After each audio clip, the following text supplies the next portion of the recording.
Hola, ¿cómo están de nuevo? Dios me los bendiga.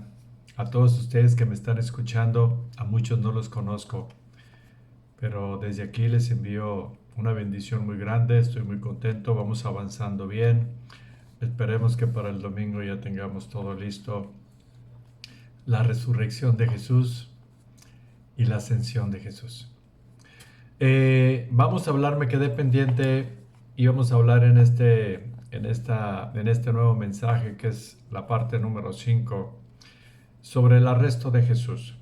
Pero antes de ello me quedé corto con respecto a la terminación que quería realizar en el video anterior. Entonces voy a leer algunos pasajes simplemente para fortalecer lo que vamos a hablar.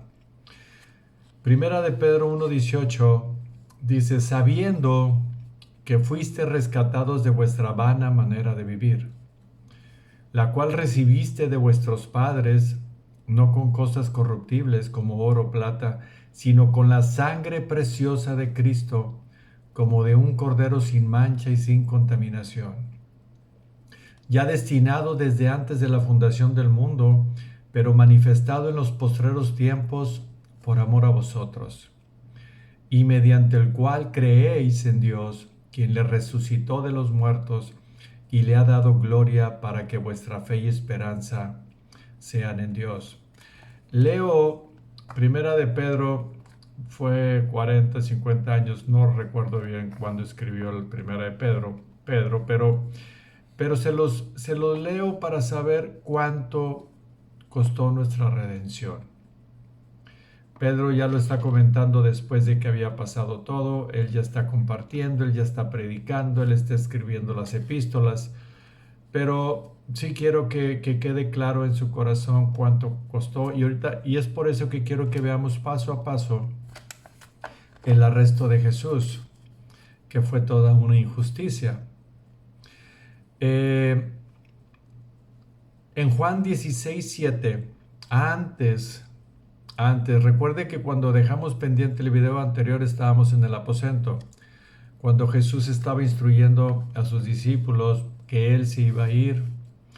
Y les dice en Juan 16:7, pero yo os digo la verdad, os conviene que yo me vaya, porque si no me fuera, el Consolador no vendrá a vosotros, mas si me fuere, os lo enviaré. Y cuando Él venga, convencerá al mundo de pecado, de justicia y de juicio. De pecado por cuanto no creen en mí, de justicia por cuanto voy al Padre y no me veréis más, y de juicio por cuanto el príncipe de este mundo ha sido ya juzgado. Ese príncipe de este mundo es Satanás y sus huestes. Ahora bien, cuando Jesús todavía está con ellos, Él sabe que va a llegar su hora. Y en el capítulo 17 de Juan, Él ora por sus discípulos, ora Él pidiéndole la gloria a su Padre. Y comienzo con 17:1. Estas cosas habló Jesús, y levantando los ojos al cielo dijo, Padre, la hora ha llegado. Glorifica a tu Hijo para que también tu Hijo te glorifique a ti. Como le has dado potestad sobre toda carne, para que dé vida eterna a todos los que le diste. Y esta es la vida eterna, que te conozcan a ti, el único Dios verdadero, y a Jesucristo, a quien has enviado. Yo te he glorificado en la tierra, he acabado la obra que me diste que hiciese. Jesús dice que la única manera para poder obtener la vida eterna es que conozcan a Jesús, a Él mismo y a Dios Padre. ¿Por qué? Porque cuando tenemos el conocimiento de Él, sabemos lo que Él dijo. Y en nosotros va a estar obedecer o no obedecer, amarle o no amarle, darle nuestra vida o no darle nuestra vida. Es por eso que Él dice, yo te he glorificado en la tierra, he acabado la obra que me diste que hiciese. Todos fuimos constituidos y creados para la gloria de Dios. Todo lo creado es para la gloria de Él. Él lo hizo para glorificarse en cada cosa, en cada objeto, en el universo, en la tierra y sobre todo en nosotros. Nosotros somos portadores de Él. Nosotros le pertenecemos a Él. Y Dios quiere que le glorifiquemos. Y la obediencia está en que lo querramos hacer a como Él dice, no como nosotros decimos. En el versículo 14 continuó, dice, yo les he dado tu palabra y el mundo los aborreció, porque no son del mundo como tampoco yo soy del mundo. Mas no ruego solamente por estos, sino también por los que han de creer en mí por la palabra de ellos. Jesús está rogando por los discípulos, por los 11 apóstoles que habían quedado. Y está rogando para que les dé fuerzas, ánimos, porque sabe bien que al predicar el Evangelio los van a aborrecer, no los van a preferir, como pasó con Jesucristo, no lo van a preferir. Y esa preferencia no es de que nosotros traigamos aquí a Jesús. Dios escudriña nuestros corazones y nuestros pensamientos. Dios no se basa en las apariencias como el hombre puede ver las apariencias. El hombre no puede ver el corazón. El hombre no puede ver nuestros pensamientos. A Dios no le podemos esconder absolutamente nada. Es por esa razón que Jesús ora por sus discípulos, porque sabe Él bien que van a tener aflicción como Él la tuvo. Y iban a sufrir. En el versículo 24 dice, Padre, aquellos que me has dado, quiero que donde yo estoy también ellos estén conmigo, para que vean mi gloria que me has dado, porque me has amado desde antes de la fundación del mundo. Jesús nos dice por medio de este pasaje que Él es Dios. Me has amado desde antes de la fundación del mundo, es decir, antes de la creación. Él es el alfa, el omega, el principio, el fin. Él es Dios. Y Jesús dice, tú me has glorificado desde siempre. Somos eternos. Yo quiero esa gloria y quiero que ellos estén conmigo y vean mi gloria. En Juan 10:27 dice, mis ovejas oyen mi voz y yo las conozco y me siguen. Yo les doy vida eterna y no morirán jamás. Ni nadie las arrebatará de mi mano. Mi Padre que me las dio es mayor que todos, y nadie las puede arrebatar de la mano de mi Padre. Yo y el Padre uno somos. Cuando Jesús dice que sus ovejas oyen su voz, y dice, y yo las conozco, y me siguen, y yo les doy vida eterna, ese seguir es tomar la cruz de Jesús. Y yo tomar la cruz, cualquiera puede tomar la cruz, pero tenemos que seguirlo en los pasos que Él dé. Si a Él lo aborrecieron, a nosotros nos van a aborrecer. La gente no quiere nada de Dios, lo quiere a su manera, a su forma, a su manera de vivir. Si la doctrina de Jesús le incomoda en su vida actual, en inmoralidad, no cabe Jesús. Jesús es un Dios santo. Pero cuando tú lo quieres seguir, Jesús te dice que vas a obtener la vida eterna. No hay otra manera. Yo estaría con temor y temblor que cuando yo les explico a la gente, ahorita batallo mucho para hacer estos mensajes porque son muy cortos, quizás después los voy a hacer más largos, porque necesito resumirlos mucho. Y me gusta platicar, interactuar con la gente. Pero yo estaría con temor y temblor que cuando les explico a la gente y les hablo de la salvación, a lo que vino Jesús, y reniegan de Él. Digo yo, Señor, ¿qué les sucede? Pero Pablo dijo, no de todos es la fe. Así que muchos no van a entrar al reino de los cielos. Y espero que usted no sea uno de ellos. Cuando Jesús termina de orar por sus discípulos, se dirige al huerto de Getsemaní. Los evangelios todos hablan de ello. Casi el 20-25% de los evangelios ocupan el contenido del arresto, crucifixión y resurrección. Y solo voy a tocar 2 evangelios, tenemos el tiempo muy corto. Juan 18:6, cuando les dijo, yo soy, cuando llegó la turba de alguaciles, de policías del templo, y llegó Judas, cuando les dijo, yo soy, retrocedieron y cayeron a tierra. Volvió pues a preguntarle, ¿a quién buscáis? Y ellos dijeron, a Jesús Nazareno. Y respondió Jesús, os he dicho que yo soy. Pues si me buscáis a mí, dejar ir a estos, para que se cumpliese aquello que había dicho de que los que me diste, no perdí ninguno. Cuando usted es conocido por Jesús, yo le aseguro que usted no se va a perder, en lo absoluto, porque nadie se lo va a arrebatar de su mano. El Padre es mayor que todos, y usted no se va a perder. Se podrá equivocar, podrá seguir teniendo errores, pero su vida está completa en Cristo, y lo único que quiere después de tener a Jesús es vivir para agradarle a Él, ya no para agradarse a usted. Cuando Jesús usa la palabra yo soy, nos estamos remontando al Antiguo Testamento, cuando Moisés y en la zarza decía Dios que Él era yo soy. Y Moisés decía, bueno, cuando vaya yo con el faraón, ¿qué le voy a decir? Que te ha mandado el gran yo soy. El yo soy es infinito, es eterno.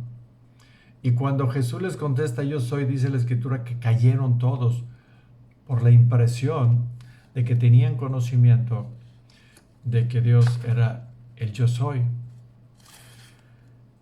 Y usando esta palabra, dice Jesús, yo soy el pan de vida, yo soy la luz del mundo, yo soy la puerta de las ovejas, yo soy el buen pastor, yo soy la resurrección, yo soy la vida, yo soy el camino, yo soy la vid verdadera. Tenemos que hacer notar que cuando Jesús es apresado, es arrestado, Él tenía el control de lo que estaba sucediendo. Dios Padre tenía el control. Y Jesús pareciera ciertamente que nos dice en Juan 10:17, por eso me ama el Padre, porque yo pongo mi vida para volverla a tomar. Y está hablando de la muerte que le iba a suceder. Nadie me la quita, sino que yo de mí mismo la pongo. Tengo poder para ponerla y tengo poder para volverla a tomar.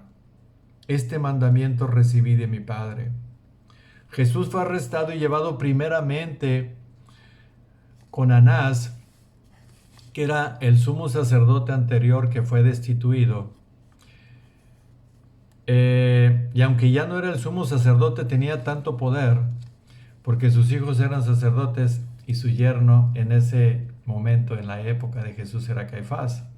Entonces todo quedaba en familia religiosamente, y que eso creo que lo he visto en algunos lados, que en familia queda el manejo de las iglesias.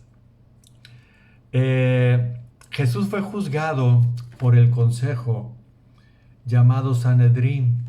Y ahí vamos a entender algunos detalles, el por qué él fue juzgado de una mala manera, porque el Sanedrín se había corrompido, como todas las cosas se corrompen cuando no se acercan a Jesús para que los lave con su sangre. Pero fue juzgado por el Sanedrín, que es el consejo religioso, y fue juzgado por las autoridades políticas, que en aquel momento estaba Poncio Pilatos. El Sanedrín es un modelo del consejo que convocó Moisés para poder llevar a cabo el control de toda la gente que sacó de Egipto. Él estaba cansado, él estaba harto, eran muy rebeldes. Y en en Números 11:17, Números 11:16, le dice Jehová a Moisés: reúneme 70 varones de los ancianos de Israel, que tú sabes que son ancianos del pueblo y sus principales, y tráelos a la puerta del tabernáculo de reunión y esperen ahí contigo. Y yo descenderé y hablaré allí contigo y tomaré del espíritu que está en ti y pondré en ellos y llevarán contigo la carga del pueblo y no la llevarás tú solo. Aquí quiero aclarar un punto para que puedan entender este pasaje. Dios le está diciendo que tomaré del espíritu que está en ti. En el Antiguo Testamento, el Espíritu Santo le era dado a las personas según el propósito que tenía Dios, ya sea reyes, líderes, profetas, y para el uso siempre en el propósito de Dios, para hacer beneficios al pueblo de Israel o para hablar, pero el Espíritu Santo siempre estaba en ellos. Era como Sansón, como Elías, como Eliseo, como Ezequiel, como Jeremías, como Ageo, como Amos, como Moisés. Se les daba el Espíritu Santo, Dios les daba para ciertas actividades de liderazgo o de profecía. En el Nuevo Testamento no sucede eso. En el momento en que usted se arrepiente y cree en el Evangelio, el Espíritu Santo ya mora eternamente en usted. Va a estar con usted. Por eso cuando dijo Jesucristo: y no los dejaré solos, no los abandonaré, no los voy a dejar huérfanos, les enviaré al Espíritu Santo, al Consolador. Pero si usted no tiene al Espíritu Santo, la Escritura dice que usted sigue muerto en sus delitos y en sus pecados. Muy bien, continúo, si no se me va a acabar el tiempo. El Sanedrín estaba compuesto por 71 miembros. 24 miembros eran de los principales sacerdotes que hacían culto todos los días en el templo. 46 ancianos más eran escogidos de la secta de los fariseos, de los escribas y de los saduceos. Y el último, el sumo sacerdote, era el supervisor, que era un ejemplo de lo que era Moisés. Lamentablemente, en el Sanedrín estaban corrompidos, se compraban los puestos, políticamente había ciertos intereses con Roma, y Roma con ellos. Roma era el que ponía el sumo sacerdote, lo quitaba, lo ponía según sus intereses. Entonces había ciertos intereses que ya los sumos sacerdotes ni el Sanedrín estaban sirviendo al Señor, sino simplemente estaban viviendo en contubernio con la política. Entonces se fueron perdiendo. El Sanedrín, al tener el modelo de Moisés, con Moisés no estaba corrompido, pero sí estaba corrompido el consejo del Sanedrín junto con todos los miembros. Y había reglas que tenían que cumplir cuando había un acusado. El acusado tenía derecho a un juicio público. No les voy a decir todas, pero nada más les voy a decir quizás unas 4 reglas. El acusado tenía derecho a un juicio público y a un defensor. Tenía el derecho de citar testigos y pruebas para su defensa. Los testigos no podían dar falso testimonio y si lo hacía era sentenciado a la misma sentencia del acusado. Se añadió por parte de los rabinos un día de ayuno si la sentencia era la pena capital. Entre la sentencia emitida y la ejecución del acusado era cuando hacían el ayuno. ¿Por qué razón? Porque en el momento en que hacían el ayuno les daba oportunidad para pensar, para actuar con justicia y podrían perdonar, podrían tener misericordia del acusado. Eso pasaba con Moisés. Con ellos no pasó nada. Todo esto sucedió al contrario de lo que le hicieron a Jesús. Las causas penales no se celebraban de noche, y eso lo vamos a ver más adelante. Es decir, todas las reglas fueron violadas en el juicio de Jesús ellos querían que fuera ejecutado. Ellos tenían la plena seguridad que Jesús no era el Cristo que ellos estaban esperando, el Mesías. Y lo ejecutaron y no importaba si iban a romper todas las reglas, el asunto era ejecutarlo. Continúo porque se me está acabando el tiempo. Juan 8:19, y el sumo sacerdote Anás preguntó a Jesús acerca de sus discípulos y de su doctrina. Ya lo habían llevado con Anás. Anás, recuerden que no era el sumo sacerdote, era el suegro. Jesús le respondió: yo públicamente he hablado al mundo, siempre he enseñado en la sinagoga y en el templo donde se reúnen todos los judíos, y nada he hablado en lo oculto. ¿Por qué me preguntas a mí? Pregunta a los que han oído que les haya yo hablado, he aquí, ellos saben lo que yo les he dicho. Es decir, Jesucristo estaba pidiendo testigos, como estaba en el consejo de Moisés y como deberían de actuar. Cuando Jesús hubo dicho esto, uno de los alguaciles que estaba ahí le dio una bofetada diciendo: ¿así respondes al sumo sacerdote? Que realmente no era el sumo sacerdote, él ya estaba destituido. Jesús le respondió: si he hablado mal, testifica en qué está el mal, y si bien, ¿por qué me golpeas? Anás entonces le envió atado a Caifás, al sumo sacerdote. Estando Jesús en el concilio, Mateo relata lo sucedido. Ahora me voy con el Evangelio de Mateo. Mateo 26:59. Y los principales sacerdotes y los ancianos y todo el concilio buscaban falso testimonio contra Jesús, que era lo que no deberían de hacer. Deberían de hablar con la verdad, porque el que dijera un falso testimonio iba a ser acusado de lo mismo en lo cual estaban acusando al que estaban sentenciando, para entregarle a la muerte. Y no lo hallaron, aunque muchos testigos falsos se presentaban, pero al fin vinieron 2 testigos falsos. Esos nunca faltan. Los testigos, los mentirosos, los que quieren hundir a una persona, nunca faltan. Que dijeron: este dijo, puedo derribar el templo de Dios y en 3 días reedificarlo. Y levantándose el sumo sacerdote le dijo: ¿no respondes nada? Que testifican estos contra ti. Mas Jesús callaba. Entonces el sumo sacerdote le dijo: te conjuro por el Dios viviente que nos digas si eres tú el Cristo, el Hijo de Dios. Y Jesús le dijo: tú lo has dicho. Y además os digo que desde ahora veréis al Hijo del Hombre sentado a la diestra del poder de Dios y viniendo en las nubes del cielo. Jesús estaba citando el Salmo 101. Entonces el sumo sacerdote rasgó sus vestiduras, diciendo: ha blasfemado, ¿qué más necesidad tenemos de testigos? He aquí, ahora mismo habéis oído su blasfemia. Ellos querían sentenciarlo, no importa de qué manera, no importa absolutamente cuando alguien tiene ira y coraje contra una persona. Hacen cosas que no deben ni de hablar ni de hacer. Después lo llevan ante Pilato. Pilato lo interroga y le pregunta si es el rey de los judíos. Jesús les contesta en Juan 8:36. Respondió Jesús: mi reino no es de este mundo. Si mi reino fuera de este mundo, mis servidores pelearían para que yo no fuera entregado a los judíos. Pero mi reino no es de aquí. Le dijo entonces Pilato: ¿luego eres tú rey?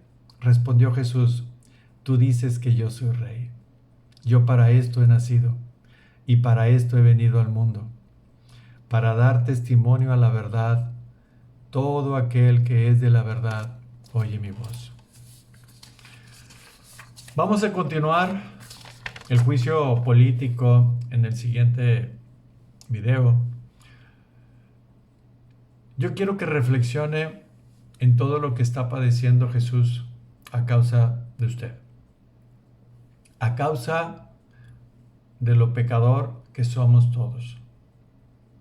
Pero si usted no ha sido redimido por la sangre de Jesús, por el sacrificio que hizo Jesús en la cruz, reflexione, medite en la palabra, mire hacia su corazón